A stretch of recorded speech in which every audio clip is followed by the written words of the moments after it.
مباہلے کا وقت آن پہنچا اور اللہ نے قرآن میں اس منظر کو بیان کیا ہے. قل تعالوا ندعو ابناءنا وابناءکم ونساءنا ونساءکم وانفسنا وانفسکم ثم نبتہل.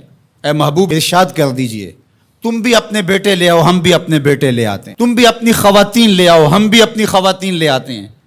تم خود آ جاؤ اور ہم بھی خود آ جاتے ہیں. پھر ہم مباہلہ کرتے ہیں اور جھوٹوں پر اللہ کی لعنت کرتے ہیں. تو حضور علیہ السلام جب مباہلہ کے لیے نکلے، نجران کے عیسائی پورے کر و فر کے ساتھ اور اپنے لوگوں کے ہمراہ منتظر تھے، تو حضور نکلے تو حضور کے ساتھ حضرت علی المرتضیٰ رضی اللہ تعالیٰ عنہ تھے. آقا کریم کے ساتھ حسنین کریمین تھے اور سیدہ فاطمہ رضی اللہ تعالیٰ عنہا تھی. اس طرح کہ حضور نے حسنین کریمین کے ہاتھ تھامے ہوئے تھے اور پیچھے سیدہ فاطمہ تو زہرا رضی اللہ تعالیٰ عنہا چل رہی تھی اور سیدہ فاطمہ کے پیچھے حضرت علی المرتضیٰ چل رہے تھے.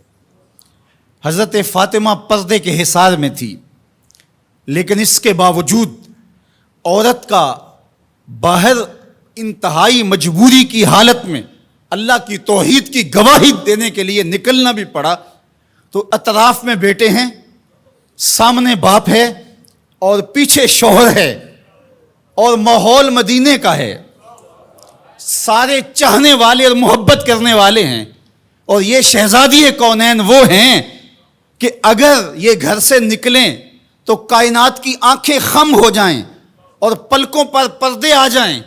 لیکن اس کے باوجود جب نکلتے ہیں، بلکہ میں نے کہیں پڑھا کہ آپ کے قدموں کے نشان پر حضرت علی المرتضیٰ رضی اللہ تعالیٰ عنہ قدم رکھتے کہ قدموں کا نشان بھی باقی نہ بچے. عورت کو گھر سے نکلنے کے لیے یہ ایک ضابطہ دیا کہ بامر مجبوری عورت کو گھر سے نکلنا بھی پڑے تو اس کو اپنے محرم کے ساتھ کس احتیاط سے نکلنا پڑے گا. اللہ اکبر! یہ ملکوتی قافلہ، یہ تقدس مآب قافلہ جو 5 نفوس پر مشتمل تھا، جس پر میرے حضور نے ارشاد فرمایا اللہم ہؤلاء اہلی، اللہ یہ ہیں میرے اہل، یہ ہیں میرے گھر والے. اللہ اکبر! میری کل کائنات یہ ہے اور آج تیری توحید کی گواہی کے لیے، سچائی کی گواہی کے لیے، مباہلے کے لیے لے کر کے پیش ہو رہا ہوں.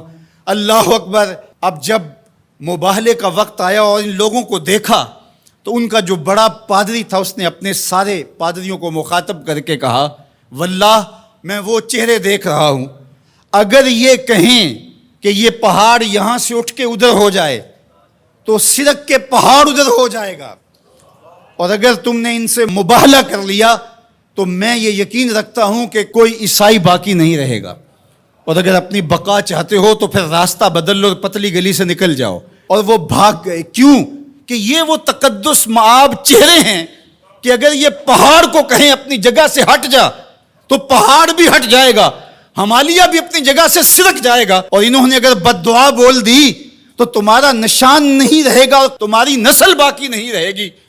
میرے ان جملوں پر اور میری اس گفتگو پر تھوڑی دیر ٹھہر جائیں. انہوں نے کہا کہ اگر انہوں نے بد دعا بول دی تو کوئی عیسائی موجود نہیں رہے گا. اور انہوں نے آل رسول کا حیا کرتے ہوئے مباہلے سے پسپائی اختیار کر لی.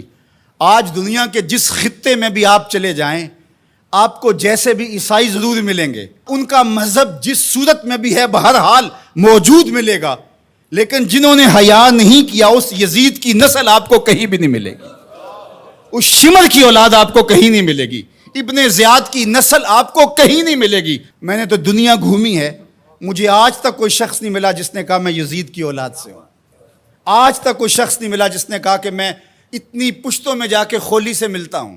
کسی نے یہ نہیں کہا کہ میں شمر کے نسب سے تعلق رکھتا ہوں، لیکن کائنات کے جس کونے میں گیا ہوں کسی نے کہا میں موسیٰ کاظم کی اولاد سے ہوں، کسی نے کہا میں جعفر صادق کی اولاد سے ہوں، کسی نے کہا میں امام علی رضا کی اولاد سے ہوں، میں حسنی سید ہوں، میں حسینی سید ہوں.